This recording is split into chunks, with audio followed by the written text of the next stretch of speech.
Well, greetings, everyone, and welcome to 10 Ways to Make a Good Impression Count on and Off the Golf Course. I'm your host, Rick Alcantara, and I am also president of IABC Philadelphia. And today we have got a great program coming your way. Karen Kaufman, a longtime friend and phenomenal presenter, is going to be joining us. And she's going to be talking about lessons learned from the golf course and how they can impact you as a leader and also impact your communication skills. Remind you that we are going to be recording today's program, and we will make the recording available to you within about 72 hours. If you have any questions for our guest, please just post them in the chat, and we'll get to those as soon as we can. I'd like to remind everybody that we are a volunteer organization, and we rely on volunteers to handle programs, communications, our DEI outreach, all the aspects of our organization. And if you are a member and would love to get involved, we'd love to have you on board. You can just drop us an email at communications@IABC Philadelphia, and myself or somebody else on the board will get back to you, and we'd love to have you participating. Also, I invite you to stick around till the end of the program when I'm going to talk to you about a few of our upcoming programs for the fall, and especially a master class that we're going to be doing for the first time ever. So with that, let me introduce Karen. Hi, Karen. How are you? I am well today, Rick, and welcome to everyone here. Thank you so much for investing your time. Yeah. One of the things that I've been thinking about time is that when we invest our time, we invest our life. So thank you for making that investment today. Absolutely. So let me tell everybody who's watching a little bit about your background. Karen is a co-founding principal and president of the Kaufman Partnership, established in Philadelphia in 1986. She is a prominent executive coach and consultant to global organizations. She has dedicated her career to accelerating the leadership performance and impact of executives and their talented teams. With her expertise and experience in organizational dynamics and impression and relationship management, she brings her keen observation and listening skills to ask illuminating questions and elevate the success of her clients and their companies. She earned her MSOD in Organizational Dynamics from the University of Pennsylvania and a BS in Business Administration from Jefferson University. She also is a graduate of the Goldman Sachs 10,000 Small Business Program. And as a golf enthusiast, she brings her curiosity and humor to golf and explores the potential synergies and dynamic relationships between being an effective leader, proficient in golf, and leading a joyful life. And during the presentation, she's going to provide magical nuggets to sharpen your professional intelligence and generate a renewed enthusiasm for your goals. And if she could also teach me how to golf, that would be great, because I don't even know which end of the club to use, Karen. I am terrible at golf. Even when my son was 5 years old, he could hit the ball 30 yards and I could just tear up my yard. So I gave up long ago. So my golf lessons are kind of out of the picture at my age, I think. Yeah. Well, I took up the game about 25 years ago, well into adulthood. Yeah. And me, unlike you, from the first swing, it felt magical. And I knew I had found my sport. Yeah. And certainly my son now is about 28 years old, and he loves golf, and he actually attended school at Penn State, and they have two golf courses at the campus, the blue course and white course. And now he's playing golf with his business associates and seems to really love it. So congratulations to him. I'll stick to sports that involve an inflatable ball. I think my partner was umpiring this summer.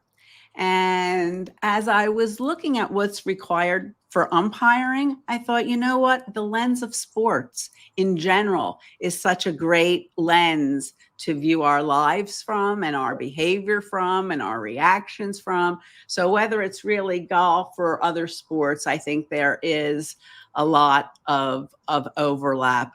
The metaphor I'm using is golf, because once I started playing, I saw the connections, the parallels between being an effective leader, proficient in golf, and leading a joyful life. Now, do you have to be a And good golfer? that's why we're here. You have to be a good golfer to actually see business come out of this?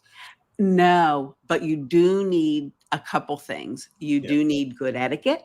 Yeah. You have to keep up your pace of play, and looking good never hurts. Having the right having the right equipment, having the right attire, all of that is positive. And you also have to smoke cigars, I guess, right? No, definitely no cigars. Although, you know what I've been surprised about? More people are playing music.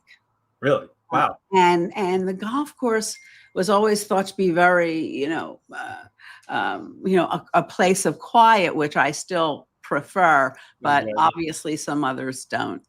Yeah. So No, that would be me. I'd have the headset in so I could hear, my music. yeah. But yeah, I know. You don't disturb everybody else around.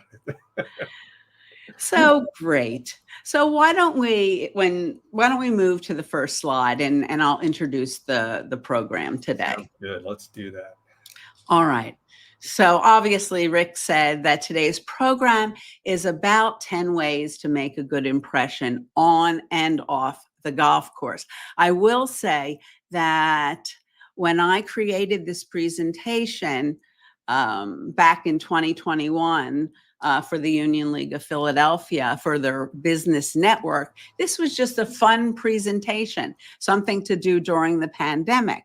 But then later, when I thought about writing a book, I thought,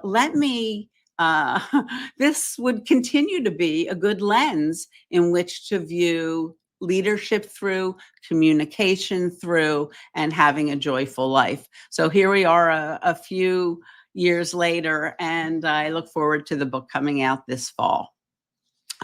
So let's look at the purpose of the program today. So the purpose is for you to gain valuable insights into your life, your leadership, and your golf game. So you're here today because you invest in your personal growth. And I believe that you cannot give to others what we do not have ourselves. And then I will also make some links between impressions, relationships, and leadership. I will share with you my 10 principles for making a good impression on and off the golf course. And for those of you that are golfers, maybe a couple nuggets to improve your golf game or understand the golfers in your life better. Impressions have always fascinated me, and so have relationships. And what became very clear to me years ago is that we never have any relationships where an impression was not made first. So I decided to focus my career initially on studying what are those key impression factors, which I will share with you. So if you think about an impression, it's an idea, it's a feeling, it's an opinion about something or someone, especially one formed without conscious thought or based on little evidence. It can be the overall image or effect that a person, event, or object leaves on an individual. Now, I will say that we live like our impressions are accurate. And it's important for us to know that we each look through our own lens. And our lenses sometimes are biased or cloudy. So we must challenge our own impressions and our own assumptions. All right, so let's go a little deeper. If you think about it, and you think about yourself as a finely tuned instrument, in this case, I'm using the cello. We are each comprised of a number of intricate parts. There are things on the inside that we do not see. There's things on the outside that we do see. But if you think about yourself as a finely tuned instrument and that we are always refining who we are to be the best person that we can be, our system, and this is our impression management system, there are 24 factors. And Rick, you can go to the next slide. So this is our impression matrix. It's our theoretical base. We've been developing this since the 1980s. We refined it at the University of Pennsylvania, along with a psychoanalyst, Dr. Robert Dado. This is our executive model. We have other profiles that have been the forerunner to this. This one in particular has been used with over 50,000 people, both as a self-assessment and also to gain valuable feedback from other people. It is a brain-based system. What do I mean by that? If you look at the vertical columns, our perceptions impact the way we think, and those are the cognitive factors, impact our behaviors, and then impact our emotions. I like to think about them as dominoes. If we have the wrong perceptions, we have faulty thinking, we may behave in ways that we regret, and we will feel the way that we do not want to feel. The other distinction I want to make here is that they are in developmental order. The more complex factors are at the bottom. Yet, if some of the factors above them are faulty or underdeveloped in some way, it impacts the overall impression. So each person can take a strategic approach to elevating these 24 factors. And for example, if someone works on their presentation, their intentionality, their individuality, it may impact their confidence. It may impact their carriage. So these are all interdependent. By working on one, it can elevate another. Next, I'll make the link between our impressions and our relationships. So Rick, you can go to the next slide for us. And here is the link. If we look at the horizontal axis, I mentioned to you that they are in developmental order.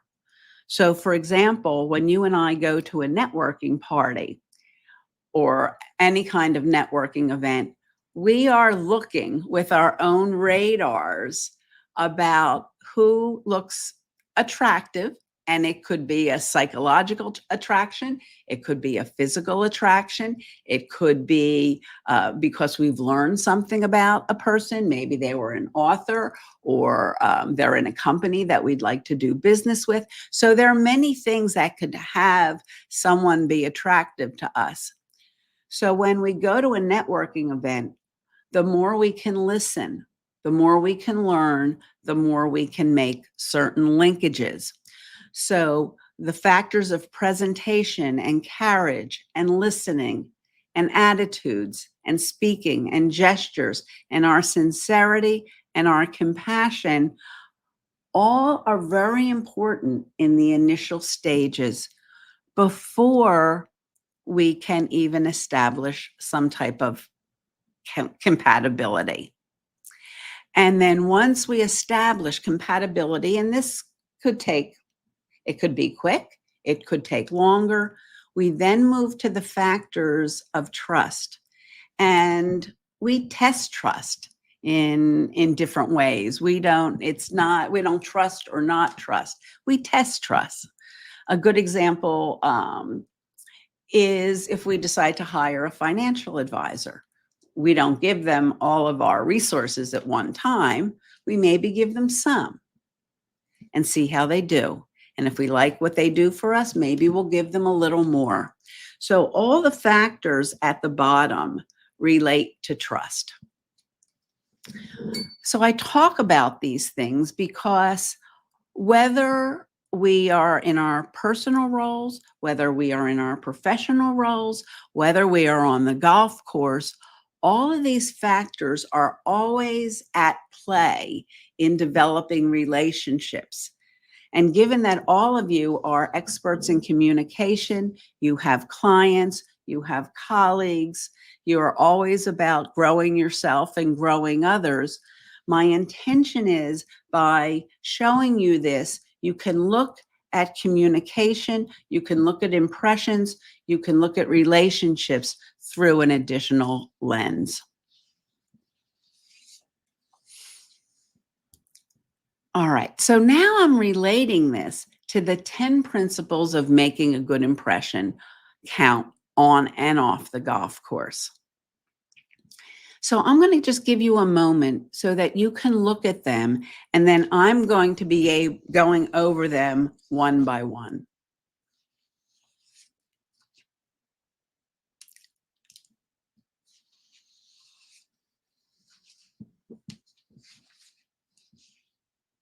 All right.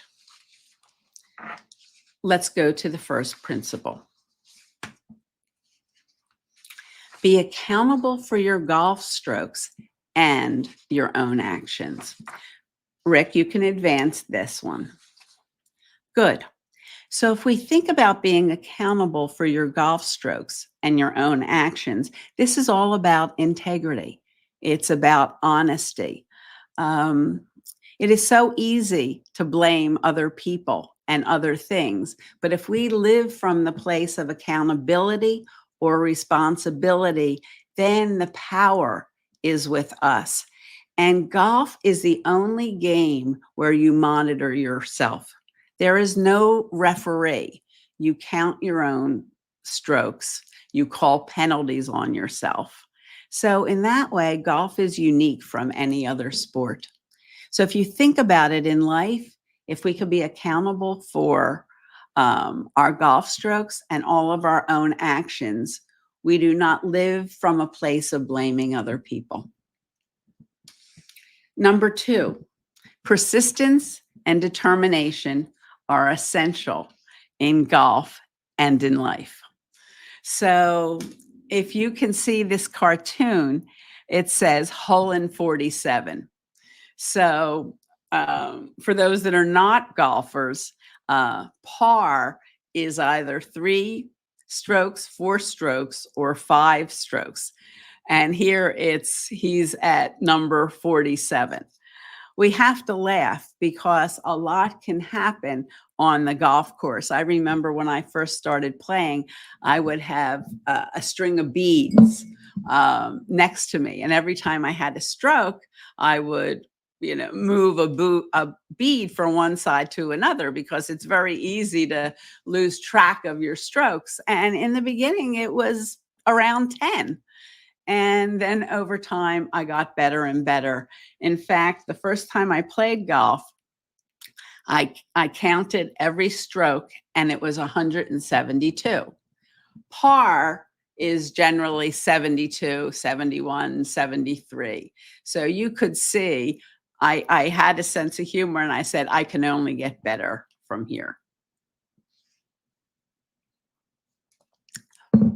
All right. Let's take a look at principle 3. Keep the end game in mind, but live in the present.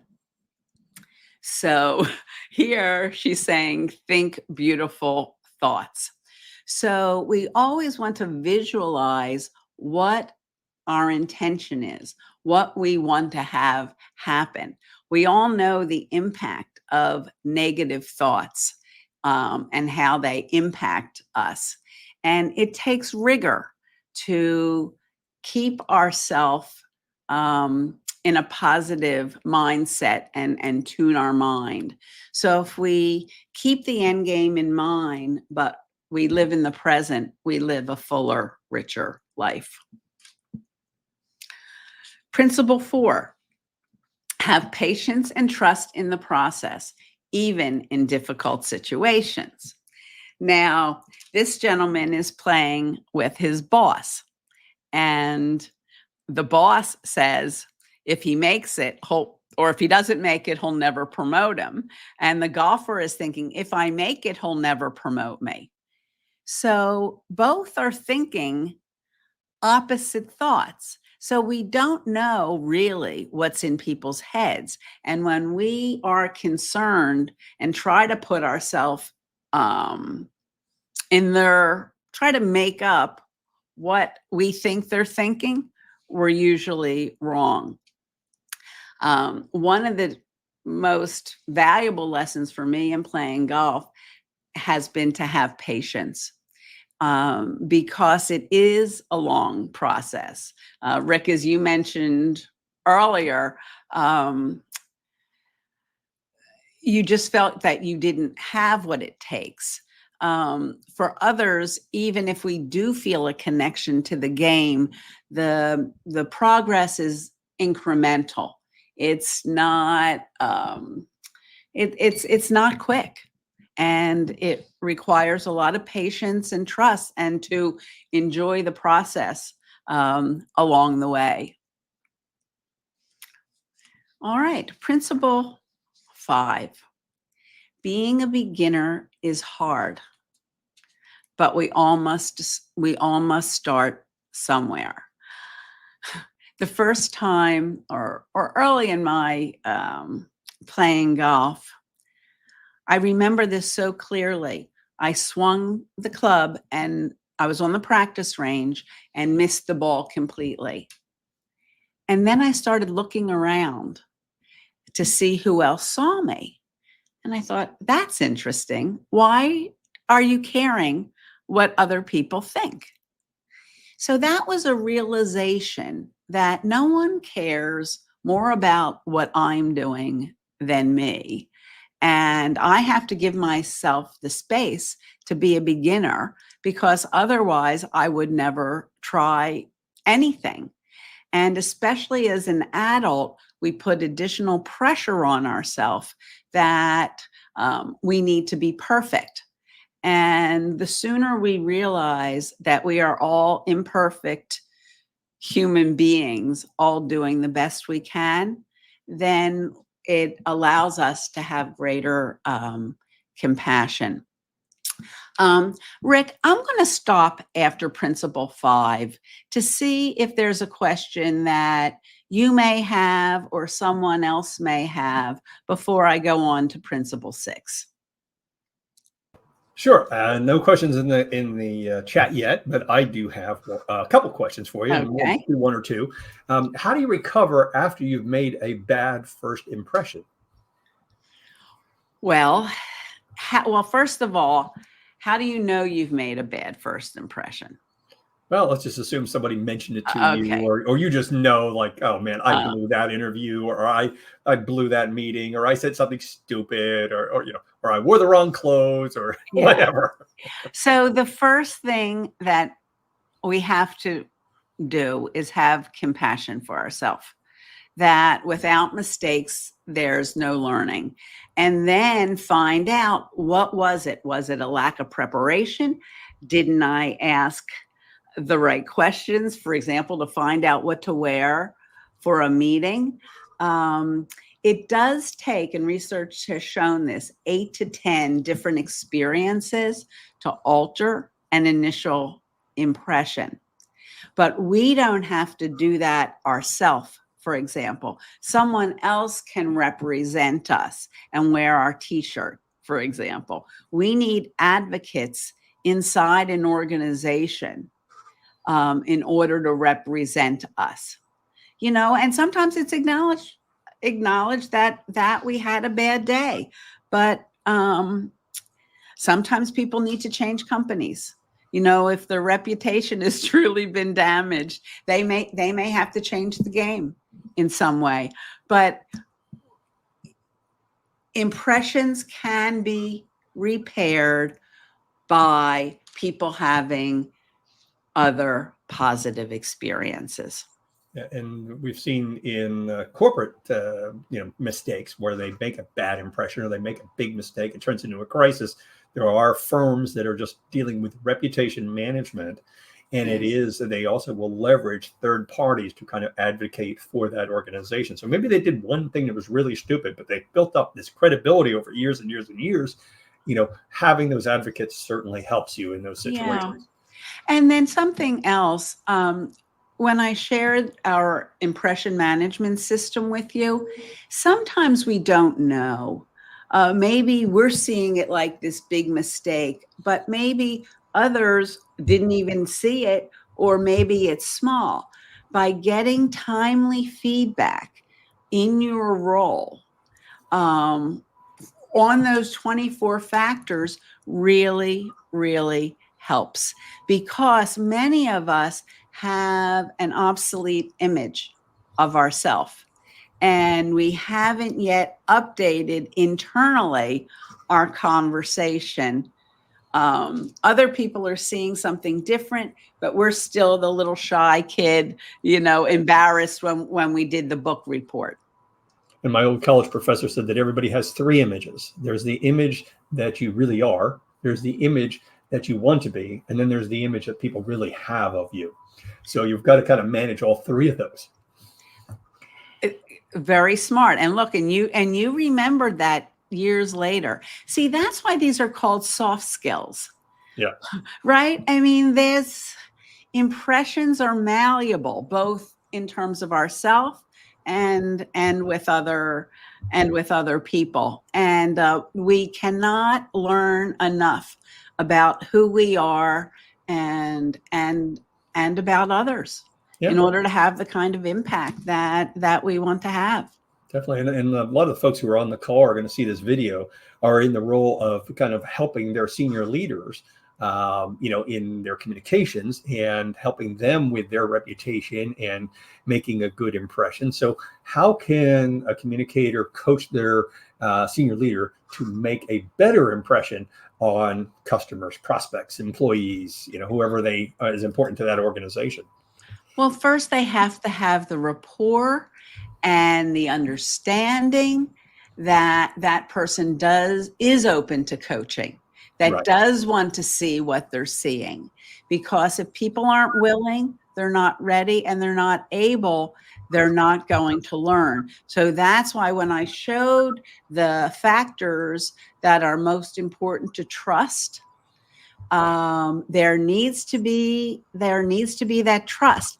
And if you think that there isn't, look for yourself at which of those factors are underdeveloped in the dynamic of your relationship. So, because a lot of times people don't want to, they're afraid for their own career. But if there is that understanding of honesty, and that senior leader may say, I do want you to tell me, but there's got to be that understanding in advance. In your coaching, have you found that the senior leaders, I guess, they're human as well? Do you find that some of them are also dealing with self-doubt and imposter syndrome, which could be why they don't want to accept that coaching or that advice? Yes, the senior leaders do want it. In fact, in one program that we just completed, it was the whole sales leadership team. And the most senior leader acknowledged to the group that he felt more comfortable going to the board of directors than in the group of peers that he was with. And people asked why. Why did you feel that way? There was a lot of honesty in the room. And he said, because you each know a lot more than I know about their specific lines of service. At the board level, it's a whole different thing. He's more comfortable with them as peers than he is with the people that are in the functional roles and their knowledge and their skills. So I don't think it's a matter of levels. I think it's a matter of openness and a commitment to grow who we are as a human being and who we are as a leader. And you talked about integrity, and that's critical in business. If you lose that integrity as a leader or as a company, your brand is going to tank. So I'm kind of curious how politicians can get away without, they'll say things and they know, even knowing that it's not true. But if you did those same things in business, you would probably lose your job. That's a whole other discussion for another day. Yeah, absolutely. But you know what? I've worked with politicians over the years. I've been hired by them, and I do not like working with them. And the reason is they truly don't want to change, Yeah. that they are doing it just to get votes. So they don't bring the same commitment that someone else does in terms of paying their own money or respect for the company's resources. Yeah. Now, you were also talking about networking, and I'm involved in a lot of networking groups. I know you are as well. And one of the common problems that I see is a lot of people don't know how to network. I remember years ago, I was at a networking event. I think it was at the Philadelphia Chamber, and I was talking to somebody one-on-one, and we're by the door. And all of a sudden, this guy walks up and thrusts a business card in both of our hands and says, "Sorry I didn't get a chance to meet you. On my way out the door, but if you ever need anything, let me know." And he just was gone. And it was like a drive-by. And we thought, what is with this guy? The cards went right in the trash. So I think it's sometimes people have this perception that as soon as they introduce themselves, they've built into instant rapport and instant trust. Yeah. Yeah. There, that talk about a bad impression, Yes. right? So none of this is quick. All right. We're not going to recommend someone unless there's a level of trust, because our own reputation is at stake. Right. So our most important, or some of our most important relationships are the people that refer us, because their reputation is on the line. So there is an art to networking, and you have to understand why you're going in the first place. You have to understand who is going to be there, and how do you measure success. It really isn't about getting a handful of cards. Right. It's about having an authentic and genuine conversation where you plan sometime in the future to reconnect. And if you have one or two of those connections, and there's that mutual attraction, then that's a satisfying evening. My first goal is always to say, I'm glad I went. Yeah. If I don't say I'm glad I went, then it's a wasted life. And that's always my Wasted philosophy night. too. I always try to go with this idea that if I can meet 3 or 4 quality connections and then reach out to those people afterwards, fantastic. Where I have a lot of frustration is I go to some of these, I've been to some of these networking groups where there's 50, 75 people in the room, and every person gets up and introduces themselves. And then, they're required to provide leads to other people that they probably don't know very well. So it goes against that, what you just mentioned, which is trust. So I would not be in a position to refer somebody to you if I don't know that person, because it's my reputation on the line. So I'm not going to do that. But in some of these networking groups, it is about the process more than it is about the relationship. I'm with you. Yeah. And that's not the way you do business. It really isn't. So let's go to the 6th principle.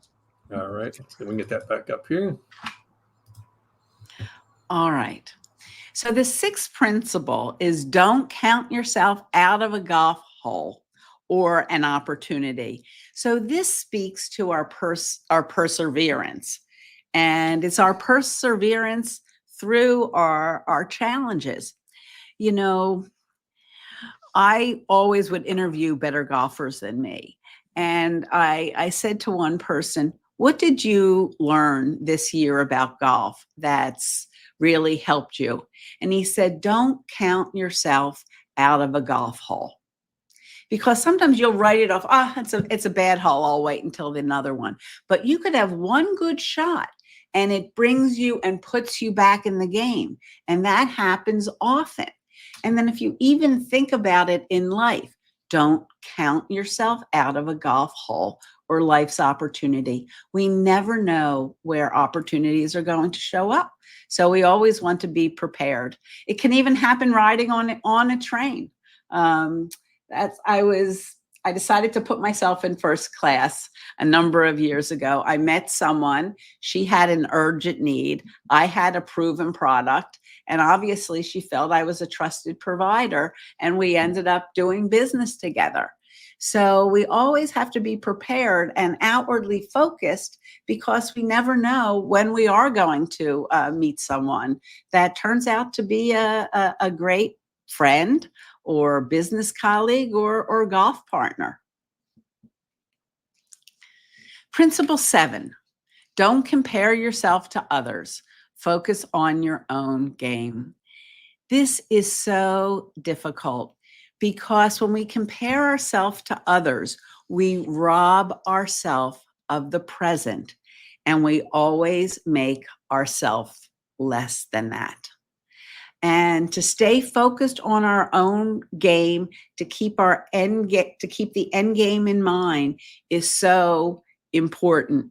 And this is all about the choices that we make. There's a lot of talk about work-life balance. What's work-life balance for one person may be very different for another person. And for me, golf encourages a healthy balance between work. I've been in business for over 3 decades as an entrepreneur. And I remember when I first took up the game and I took my first Tuesday off, I felt like I was playing hooky. And this was my own business. So it was very difficult in the beginning to actually take time off to enjoy the game of golf. And part of it is the beauty of the course, the surroundings, and it's just appreciating being in nature and asking myself at the end of a round, what did I learn today that I didn't know? What did I learn about myself? What did I learn about my leadership?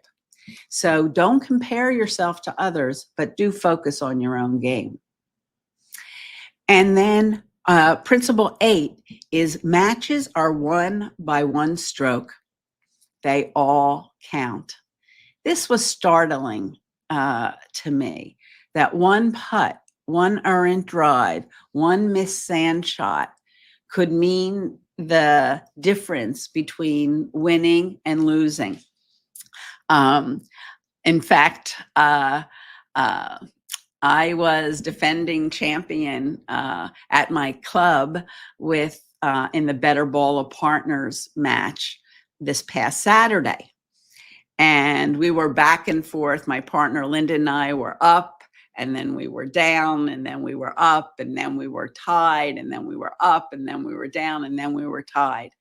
So we had to win the 18th hole in order to force a playoff and go into the 19th hole. And we lost on the 18th. We did not win that hole, and we ended up losing the match. So matches are won by one stroke, and they all count. And to be present for 4 hours and focused, that's part of the rigor here. If you are not present for every single shot, it's a missed shot.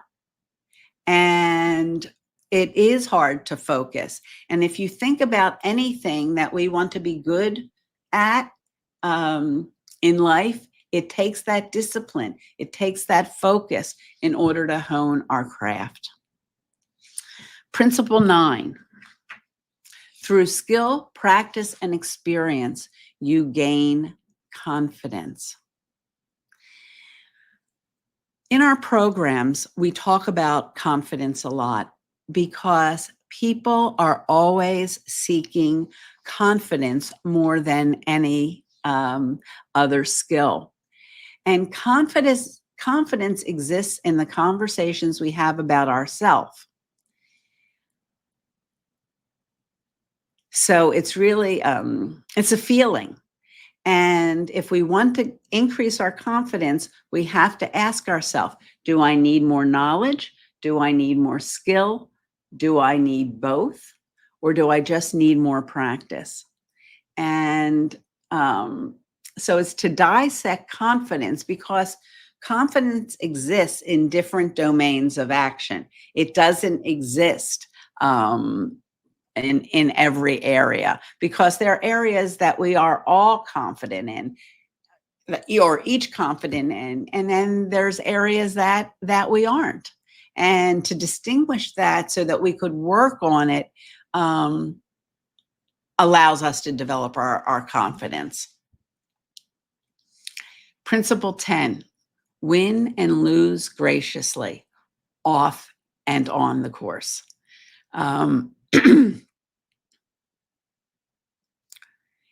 If you watch winners and losers, no matter what sport it is, the best winners are always gracious and acknowledge their competitors.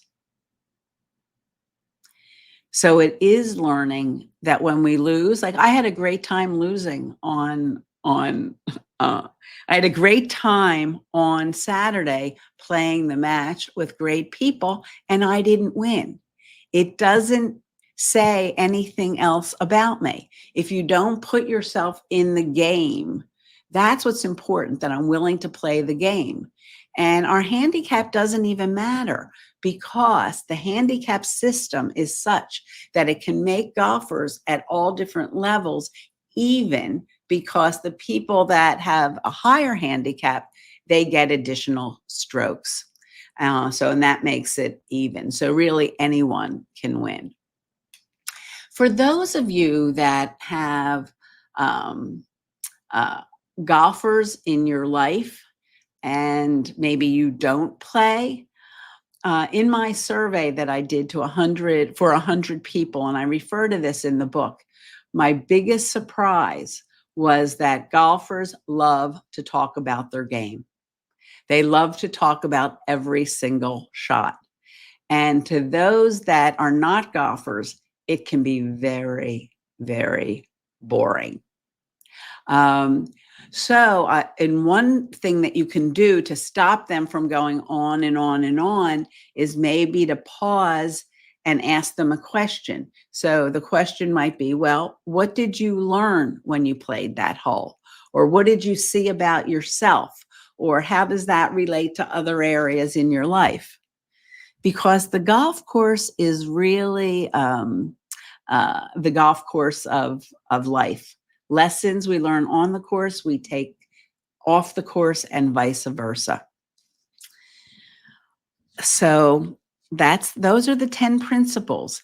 And from the principles, I expanded that and then wrote Magic, making a good impression count on and off the golf course, which obviously goes into more depth and stories. All right, Rick, you're on mute.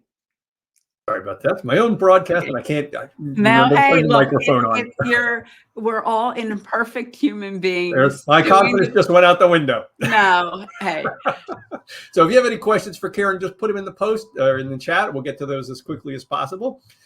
You had talked about not comparing yourself. You're saying, you will rob yourself of the present. And that's very hard sometimes because, especially in an era of social media, people are always looking at Facebook, they're always looking at LinkedIn and Instagram and Twitter and everything else. And it's very difficult to not compare yourself when you see how everybody else is living, where they're dining, where they're vacationing.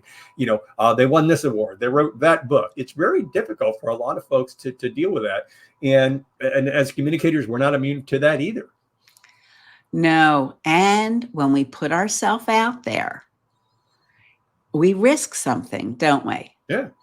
Because we're always learning, we're always growing. I mean, there wasn't this kind of medium a number of years ago.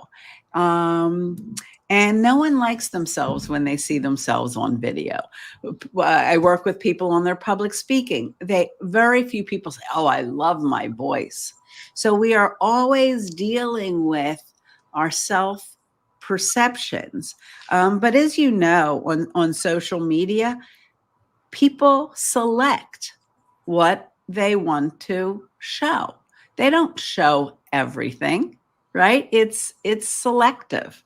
And it's a balance. It's like anything else. How public do we want to be? How private do we want to be? But if we know ourselves, that's most important. I think that's the hardest thing in life, is truly getting to know ourselves and being authentic and genuine with who we are and bringing that person to all situations. And social media can create that echo chamber where you only see the things that you like and you click on and you share and everything else. And then the algorithms keep feeding you more of the same thing. So whether it's, your restaurants or the type of businesses you interact with or the politicians you choose, it's going to keep feeding you things. So again, we didn't have this before social media. You would get your news from, one or three networks, and you didn't have to deal with this. Now everybody is a journalist, whether that's true or not. They just put it out there, and you've got to make your decisions whether it's valuable or true or not. Yeah. And do we live like our choices matter? Yeah. Do we live like the decisions we make all have an impact, and that everything we do communicates? And I think for the professionals in this group, and I saw that the IABC was started in 1970 in San Francisco. I mean, just think about how many changes have happened in that amount of time. I mean, if we think about it, I mean, we didn't have, the first time I saw people walking around with telephones was in Hong Kong in 1993 when we were studying the Pacific Rim businesses and cultures. Yeah. And I had to actually put all of my contacts in manually on the plane on the way home. I bought myself a digital whatever, had to import them. And now they can be imported in an hour. Of course, the cell phones at that time were the size of a brick. So, and they were, $1,000. So big difference between then and now. Yeah. Yeah. So you were talking about, remaining in the present and especially taking time off from the business. And I know that, especially as a business owner, it's very easy to get sucked into working 8, 10, 12, 15 hours, giving up your weekends. And it's very important. And I always got to reference a book by Michael Gerber. It's called The E-Myth. And he talks about different kinds of entrepreneurs. And he says, the baseline person is the one who's working in the business all the time. But the true entrepreneur is a person who's working on the business and takes time off and hires people or gets resources or brings in contractors to basically make the business more effective. And working on the business is more important than just working in it. Yes. And I have had some of my best ideas on the golf course. Yeah. Because your head is clear. So you can see something perhaps that you didn't see before. So, our best ideas don't come sitting at our desk. You go out and you take a walk and something will resolve itself in your head. So we have to give ourselves the space to, And I agree with you. We have to work on the business. And that was one of the first things that was talked about in the Goldman Sachs 10,000 Small Business Program. Before we got on the air, we were talking about networking, especially online, and how a lot of mistakes were made, especially early on, right after COVID. And I brought up the example of people who had their chair out with the window behind them, and all you could see was this silhouette, and they looked like they were in a witness protection program. But I still see people make a lot of mistakes. So I'm curious kind of what you think people can do to improve their on-screen, presence and persona. Well, first they have to see that it matters. Yeah. Well, a couple things. I mean, having the light in front of you definitely matters. It's being aware of what your background is. It's being aware of what your clothing says. It's also looking in the camera.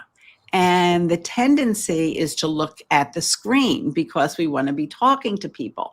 When I'm leading a seminar, a virtual seminar, what I do is I put all the participants across the top rather than down the side, so that's easier. I can see both the people, but at the same time, I'm looking into the camera. The other thing is the position of the camera. So if I was, let me see if I could even do it. If I was down like this, all right, it's very different. And a lot of times people don't even look at themselves. So what you could do is raise your chair or put a pillow underneath your chair or the books so that you fill the screen, because the more of you that can be seen, the more people feel like they are with you. Yeah. And a good rule is to have that camera right at eye level. And what you can do too is you can actually move, first of all, turn off the self view So you're not looking at yourself the whole time. You're looking at the people that are involved in the conversation. Exactly. So I knew how to do that on Zoom. I didn't know how to do it on StreamSong because the pull is to look at ourselves. Right. Exactly. And yeah. Yeah, and and of course the background behind you, but also your mannerisms have to be conscious of that as well. Do you talk with your hands all the time? Do you raise an eyebrow on certain things? Do you look down when you're not speaking? Are you like typing something else when people are on the camera? What are you doing? If the camera's on, people are still watching you. Yeah. There's a lot of nuances. There's a lot of nuances. Communication is more complex than ever before. And there was a study done by Dr. Albert Morabian at UCLA a number of years ago that the visual impact is stronger than the pitch, the pace, the sound of our voice. And then the content is often what people remember last. So when we meet people, for example, we give people our name, but people are busy taking us in, which is why it's important to say our name again later on in the discussion. Or sometimes what I'll do is I'll say, my name is Karen Kaufman. So say your name, your first name twice, and then your last name once. That works. Yeah, I like that.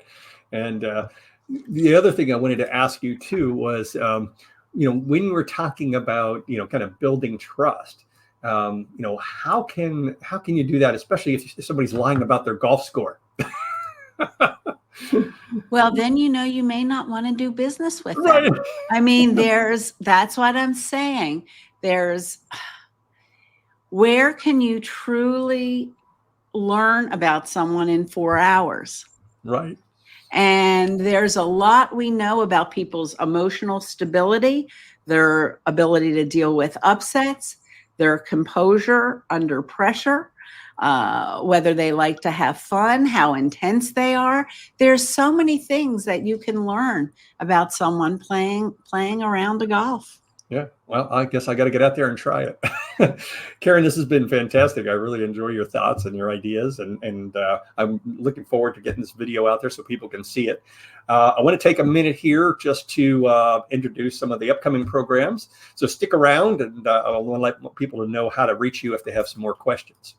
So we have several programs scheduled for the remainder of the year. The most, I say, urgent or important or valuable program I think coming up right now is going to be on August 6th.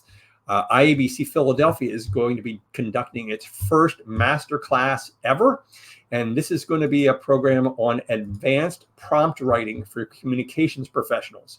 And here's a little video clip to let you know kind of what that's going to look like. And this is going to be both a live and virtual program. Hi, Greg Matusky here, and I'm very excited to meet with you on August 6th with the IABC Masterclass on Prompt Engineering. I am the president of Gregory FCA. We're a 120-person public relations firm, and I'm a strong advocate of generative AI. I've been working on this for the last 4 years, well before ChatGPT came out. Our session will be about writing very high, effective, efficient prompts. And that'll be prompts that are used for improving your workflow to increase productivity, using it as brainstorming devices to come up with new ideas and new approaches, and then also content creation, how to generate high quality work product using generative AI as your writing assistant. So join me. It'll be a high energy, very tactically oriented session, which is guaranteed to improve your knowledge of generative AI and how to use it to improve human understanding. Thank you.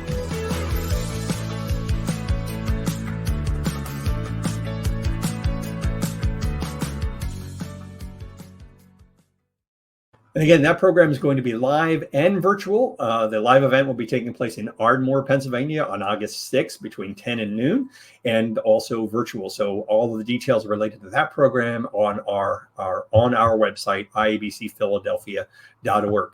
Coming up on September 19th, Stephen DuPont will be joining us. He can be doing a program on Future Watch, the trends and events PR professionals should have on their radar in the coming year. heard Stephen speak several times. He is amazing and has some amazing insights into what's happening in politics, in business, in communication. So definitely check that out. On September 24th, Carrie Barrett will be joining us for a live event on conquering your on-camera fears and embracing your authentic self. Carrie has addressed our chapter twice before, so we're bringing her back again to talk about addressing those on-camera fears. And then on October 17th, Bonnie Caver, the former IABC International Director, will be joining us to do a program on a leader's guide to taking a stand on social issues. And then on October 28th, Mike Manazar, who is a former Top Gun pilot and a ship captain, will be joining us to talk about leading your organization without necessarily a title. And here's a little video on that. I've got a secret for you. If you lead from your heart through human connection and without a title or a rank, you will achieve high performance on any team that you lead. Hi, my name's Mike Manazar. I'm a retired Navy Rear Admiral. I served in the U.S. Navy for 36 years as a fighter pilot and a ship captain. I commanded a unit of 350 people in a fighter squadron all the way to 10,000 people in a carrier strike group. In 2017, when I got out of the Navy, I walked across the street and started working for a Fortune 100 aerospace and defense company. And I've been there for 7 years and can tell you that this style of leadership works across business and the military. I'm excited to join Rick and the IABC team on October 28th and discuss how to lead from your heart through the power of human connection, where you can catalyze greater results through EQ and empathy, and the ability to connect with your team, such that the nirvana is that you don't want to disappoint them and they don't want to disappoint you. When you lead in that way, you're going to get higher results. So come join us on the IABC broadcast live on October 28th, when I can talk to you about leading from your heart and not with a title. And again, all those programs are available, and all the registration information is on our website, iabcphiladelphia.org. So I invite you to go and check those out, sign up, and we'd love to see you out there. Karen, can you tell people how they can reach you if they have any questions or want to get some additional information? Sure. For those of you that like QR codes, that QR code will direct you immediately for two things. I will then have your contact information, and I will also register you to win a copy of my upcoming book, which will be out in October, called Magic: Making a Good Impression Count on and off the golf course. If you have a question about other leadership programs or executive coaching, or have people that you want to continue to elevate and you think I can be helpful to what's important to you, I would welcome that opportunity. Rick, I appreciate you reaching out after seeing my first video on this. I value you as a colleague. I wish you all continued success. I appreciate you joining us. Stick around for a minute, and thank you again, everybody, for joining us, and we'll see you hopefully on August 6th.